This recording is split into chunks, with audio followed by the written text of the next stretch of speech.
Welcome back everyone. Another long pending video on request workbook solutions, your Morning Star workbook solutions of Julius Caesar Act 5 Scene 1. In today's session, a one-shot session, I'm going to discuss the RTCs as well as the test and evaluation passages. So a total of 6 RTC extracts are to be discussed in today's session. Dear students, do check the pinned comment section for all important video links related to your syllabus and also subscribe to our channel. Tap the bell icon. Extract 1, it's there on the screen. Who are referred to as they in line 1? The word they refers to the rebel army led by Cassius and Brutus. I have underlined the keywords and expressions in these answers, so just have a look. What warning would they give? The word warn means challenge. The enemy intends to challenge Mark Antony and Octavius at Philippi, responding to their threat before they have really put the pressure on. So what is the warning? The warning is the challenge. The enemy soldiers are intending to challenge Mark Antony, Octavius and their army. And then from where would they come to Philippi? They would come from the hills and upper regions of Sardis. So all the keywords and expressions are there. Just have a look, and moving on to the next question, give the meaning of answering before we do demand of them. Octavius is the speaker over here. Octavius observes that the enemy soldiers have accepted their challenge before they have made it. This is the specific meaning of this expression. And I am in their bosoms. Who is I over here? Mark Antony is the speaker. Clearly mention the speaker. Mark Antony asserts that he knows fully well. I am in their bosoms. He knows fully well what is in the hearts of Brutus and Cassius. How they are going to strategize their moves. Bosoms, hearts. I know their secrets, I know their thought process, I know how they are going to strategize their moves. I am in their bosoms. Whose military strategy has dictated that the battle should take place at Philippi? It was Brutus's strategy that has dictated that the battle should take place at Philippi. Next paragraph. And if there are subparts, always change paragraphs. What had Brutus argued regarding this strategy? The people living between Philippi and Sardis merely make a show of friendship toward Brutus and Cassius. They are not the real friends of Brutus and Cassius, the people living between Philippi and Sardis. The enemy, while marching through their country, shall with their help increase the number of their soldiers, because they are supporting Brutus and Cassius, not because they are faithful, but they are compelled to do so. Therefore, the enemy soldiers will increase their troops and advance refreshed, newly reinforced and encouraged. If Brutus and Cassius confront the enemy there at Philippi, they will prevent, this will be the advantage according to Brutus, they will prevent the enemy from getting the advantage, as these people will be behind them. So they will not be able to help the enemy soldiers, or the enemy soldiers will not be able to take any advantage from them. What did Octavius hope that the enemy would do? Octavius hoped that the enemy would not come down to the plains, but instead remain in the hills and upper regions. What according to him is the intention of the enemy? The enemy intends to challenge them at Philippi. So specific answers, depending on the questions, the length of your answer is going to vary. The length depends on the question available. What according to Antony is the planning of the enemy? According to Antony, the enemy armies have come down from the higher regions to attack them, only to show how brave they are, to attack them, number one, and thus to frighten them. They think that by adopting this attitude, create a strong impression on the minds of their opponents that they are full of courage, but in reality they have no courage at all. And why does Antony feel so confident that he knows what the enemy intends to show? He says, I am in their bosoms, I know everything. Why is he so confident? Antony claims that he can read their minds and know their thoughts, and he knows why they are doing so. His long association, important, with Cassius and Brutus and their conduct after the assassination give him such confidence. It is his long association with these people. Cassius. Extract 2. Whose is the tongue of which Cassius speaks? Give the substances of what the tongue had said which so offended Cassius. The words from Antony's mouth are referred to as the tongue over here. Mark Antony is one of the members of the second triumvirate of Rome and one of the leaders of the Roman army. And give the substances means give the gist, the summary of it. Antony calls Brutus and Cassius villains. The conspirators, according to him, the conspirators did not threaten before their evil daggers stabbed into the sides of Julius Caesar one by one. How did they assassinate Julius Caesar? They did not threaten. They just hatched a conspiracy secretly. And then what did they do? They stabbed their evil daggers into the sides of Julius Caesar, and that too one by one. The brutality of the crime. They smiled as monkeys. This is insulting. They smiled as monkeys bare their teeth before they attack, and flattered Caesar like dogs, again an insult, and bowed before him like slaves, again an insult, kissing his feet while the cursed Casca, like a dog, attacked Caesar on the neck from behind. Antony addresses them as flatterers also. So this is the substance of what the tongue had said, and this offended Cassius very much. This is the gist. Give a brief explanation of the earlier episode that Cassius is referring to when he reminds Brutus that he has only himself to thank for the present situation. Brutus, you are responsible for this. Antony, Octavius, they are insulting us. And the situation, the present situation, is because of your folly. Cassius had warned Brutus in Act 3, Scene 1 that the latter was unable to realize what he was doing and asked him not to allow Antony to speak in the funeral of Julius Caesar. Act 3, Scene 1. Cassius apprehended how Antony's speech would have a profound impact on the Romans, and his fears were not baseless. We have seen all these things. Antony instigated them to rebel. Brutus then had contradicted Cassius. Hence, Brutus must thank for the present situation. One wrong judgment, one wrong move cost them so much. They have to pay such a heavy price for Brutus's mistake. So this is the answer. You must say this in detail. Next question. Question number 3. Give the comments made by Cassius in his next speech when he scornfully describes Octavius.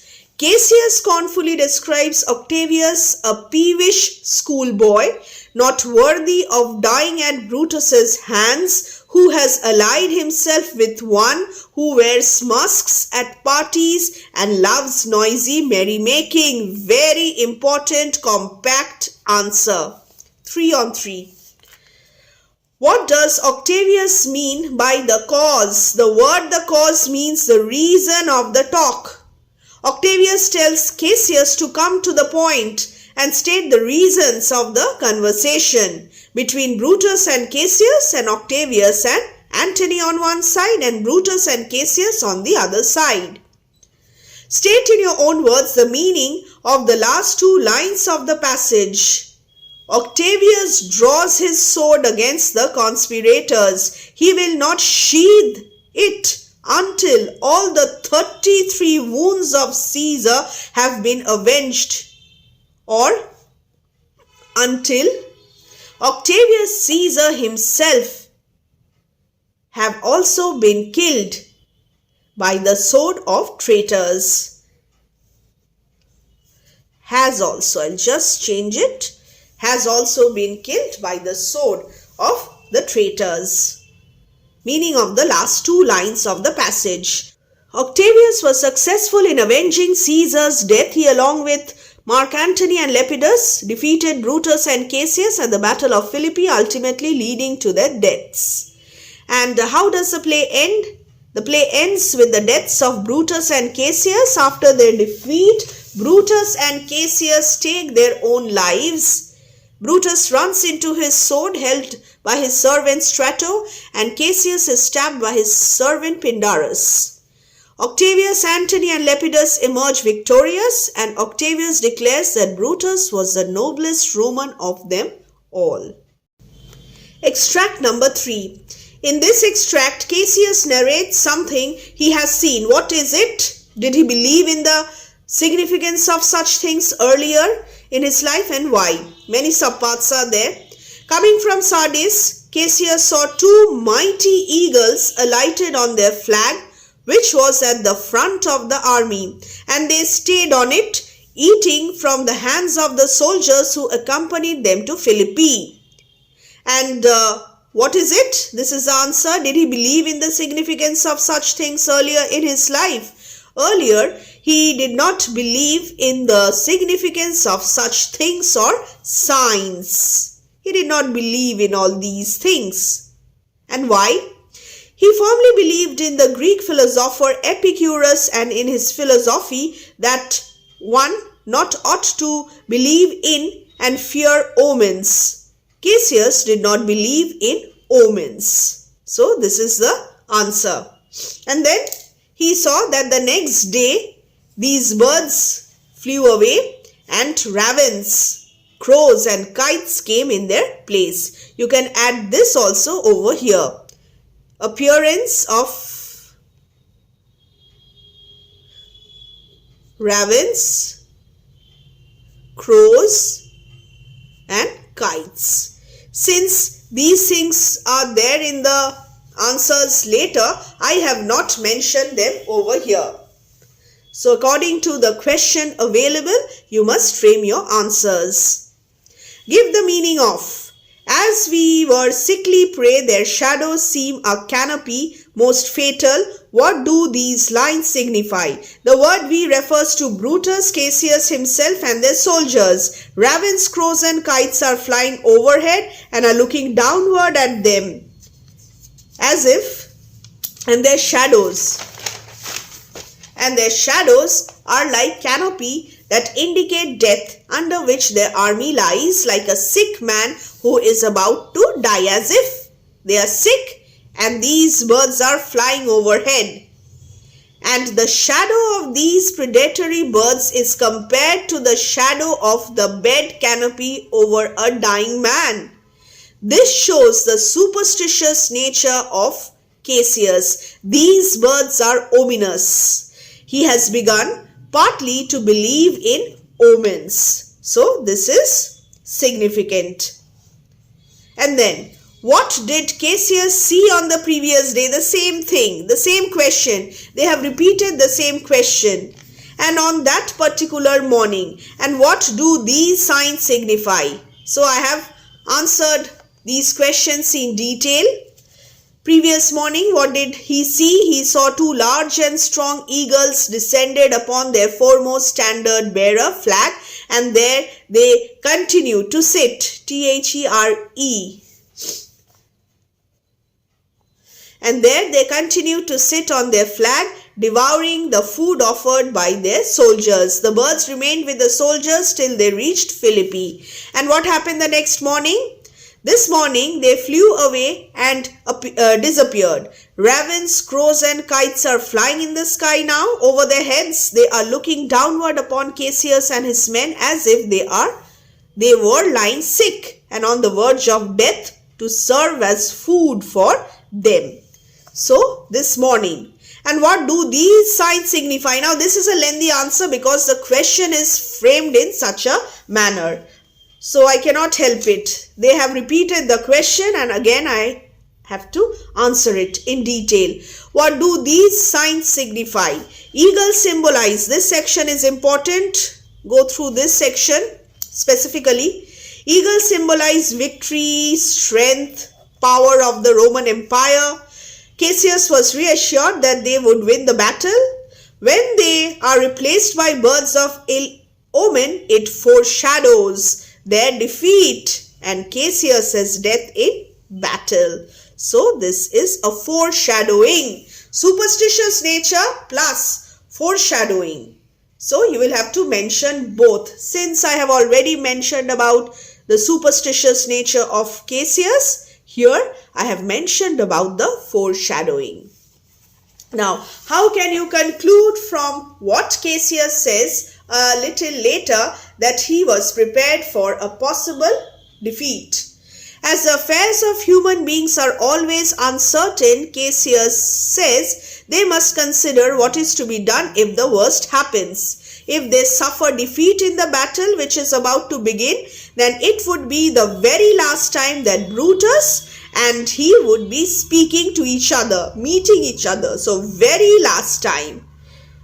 He bids farewell to Brutus in a friendly and affectionate manner, and all these things show that he was prepared for a possible defeat. So gradually he has become increasingly superstitious and also quite pessimistic, filled with despair. And how does Brutus console him?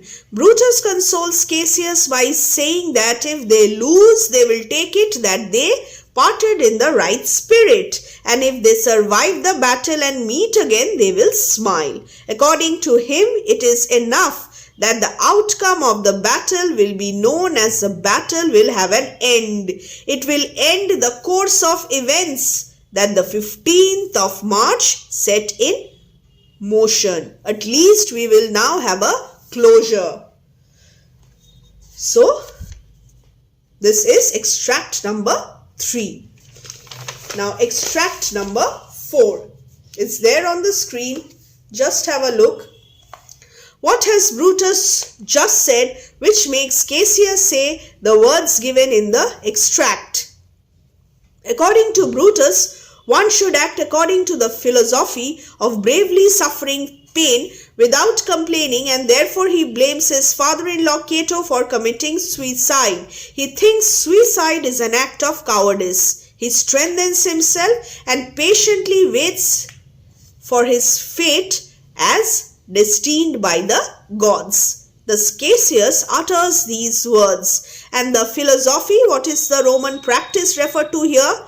The philosophy referred to here is Stoicism.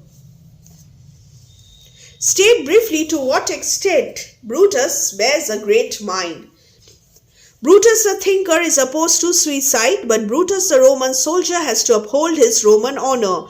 He refuses to be led in triumph as a captive through Rome. Thus he demonstrates philosophical and intellectual depth as well as a strong sense of honor. And this shows his complex mind, his great mind. What was begun on the Ides of March? According to Brutus, what was begun on the Ides of March was the assassination of Julius Caesar and its consequences. Brutus, however, remains resolute. His idealism in his belief in the justice of their cause and its righteousness. He did not kill Julius Caesar for his own personal interest, but for the welfare of the Roman people. And how are these words prophetic? Brutus's words become prophetic in a tragic sense. Brutus's farewell foreshadow the tragic outcome of the battle. His words are filled with a sense of impending doom. He, along with Cassius, acknowledges the possibility of their deaths and the end of their cause. So, in this way, it is prophetic. Do Cassius and Brutus meet again? No, they do not meet again. Why? Both Cassius and Brutus, they perish, they die, fulfilling the prophecy of the eternal farewell, everlasting farewell. Cassius dies by suicide during the battle, believing his forces have been defeated, and Brutus dies by suicide after his army is defeated by Octavius and Antony. Brutus and Cassius are affected by the latest events. This makes them act in a different way than their natural behavior. Give one incident only to illustrate this, the change. Cassius firmly believed in the philosophy advocated by Epicurus and did not believe in omens, but gradually he becomes increasingly superstitious and pessimistic. Cassius expresses his fear of the ravens, crows and kites. This fear stems from a superstitious belief in omens and signs. And in ancient times in Rome, it was believed that certain birds such as ravens, crows, kites were associated with death and misfortune. And in this way, we can see a change in Cassius. He undergoes a change. Viewpoints vary because he is affected by the latest events. Now, test and evaluation, questions and answers. Who was Pompey? Pompey, the great Roman general and statesman, was the last obstacle in the rise to power of Julius Caesar. He was a member of the first triumvirate. Together with Caesar and Crassus, he was greatly loved by the people of Rome. And why is he referred to in the extract? At Pharsalia, Pompey was forced to fight against his judgment. He was defeated. Similarly, Cassius is forced. This is the similarity. Cassius is forced against his will to risk all their liberty on one battle. If they are vanquished, if they are defeated, they will be ruined. And he has been forced to risk this.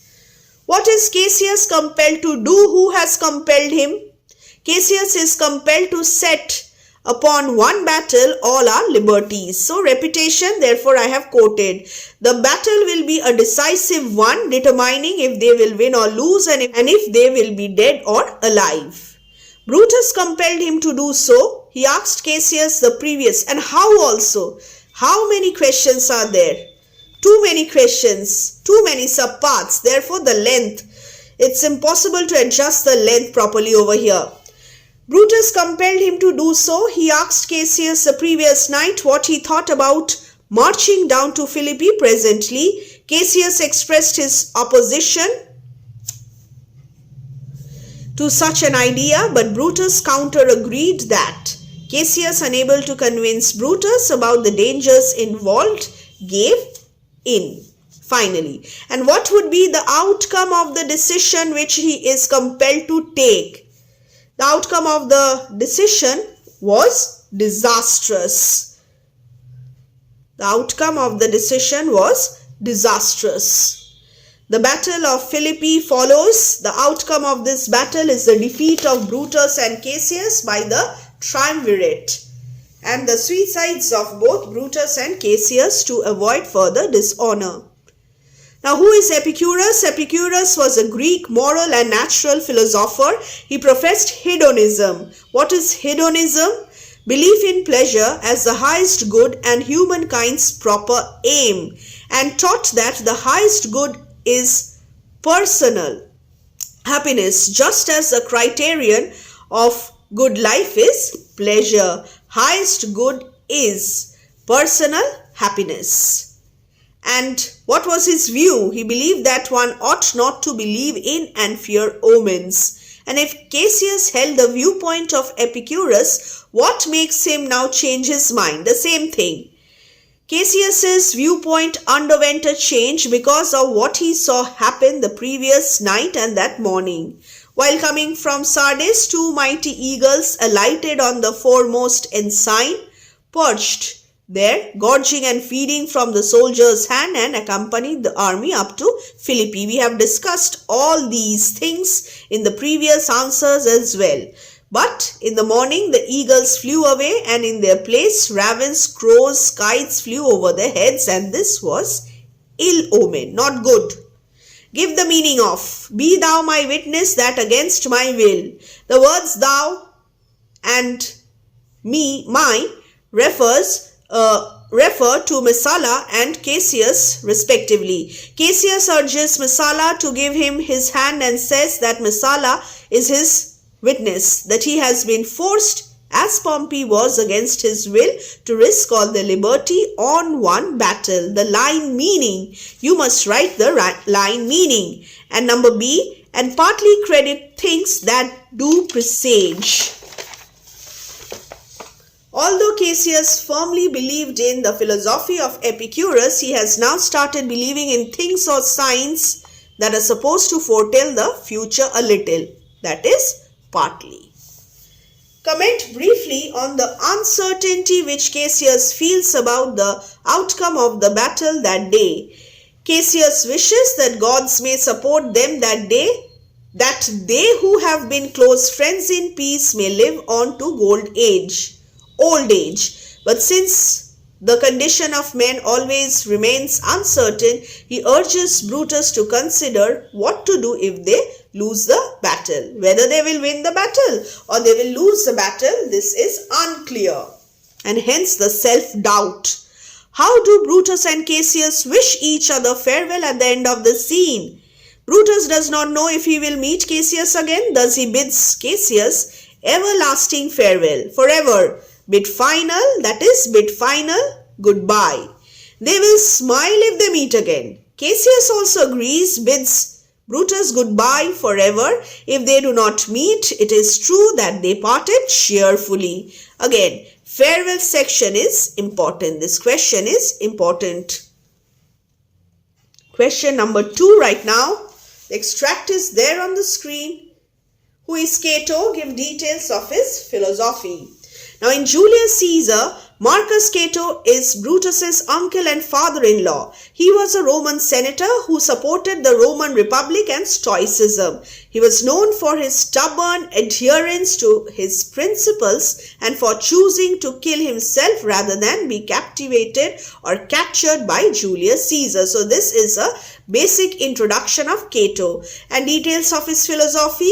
The Stoic philosophy taught that one ought to pursue virtue and be indifferent to pleasure and pain. One should act according to the philosophy, bravely, suffering pain uncomplainingly. And why didn't Cato follow that philosophy till the end of his life? After the battle of Utica, Julius Caesar went to Utica to find Cato and his son. Cato refused to beg for Caesar's pardon and killed himself by falling on his sword. And named the other characters in the play who were the followers of that philosophy, Brutus and Julius Caesar. And how did Brutus and Cassius bid farewell to each other? Again, the same thing. And why were their words at the farewell prophetic? I will discuss this. So just have a look. We have just discussed this a little while ago. I'll just give you the significance of it. Their farewells turn out to be prophetic because both Brutus and Cassius end up committing suicide after the battle. Give the meaning of, for fear of what might fall, so to prevent the time of life. The quoted words mean to anticipate death because one is afraid of what might happen. And what does Brutus say to indicate that he was a true Roman soldier? Do you think he proved himself? Give reasons. As a true Roman soldier, Brutus would never go to Rome. Bound in chains as a prisoner, he has too noble a nature for that. And Brutus kills himself with his own sword after Cassius commits suicide. Brutus proves to be a true Roman soldier, honorable, and his intentions in murdering Caesar are true for the welfare of the Roman people. Hence, in this way, his actions justify his stance. So this is the end of today's session.